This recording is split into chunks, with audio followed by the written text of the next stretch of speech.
എല്ലാവർക്കും നമസ്കാരം.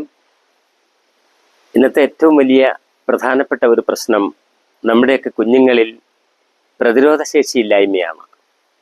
കുട്ടികൾ സ്കൂളിൽ രാവിലെ പറഞ്ഞേക്കും, വൈകുന്നേരം ജലദോഷമോ കഫക്കെട്ടോ ചുമയോ ഒക്കെ ആയിട്ട് വരും. അതിന്ന് പതിവ് കാഴ്ചകളാണ്. പിന്നെ 2 ദിവസം സ്കൂളിൽ പോകാൻ പറ്റാതെ വരും. പിന്നെ അടുത്തിരിക്കുന്ന കുട്ടികളിൽ നിന്നൊക്കെയാണ് ഇത് അങ്ങോട്ടും ഇങ്ങോട്ടും ഒക്കെ പകരുന്നത്. എല്ലാ വീട്ടമ്മമാരും ഒരു കാര്യം ശ്രദ്ധിച്ചോളൂ. നമ്മുടെ നല്ല തുളസി, കരിൻ തുളസി, കൃഷ്ണ തുളസി എന്നൊക്കെ പറയും. തുളസിയുടെ ഇലയും കൂടെ വേണമെങ്കിൽ വീഡിയോയിൽ ഇട്ടേക്കാം.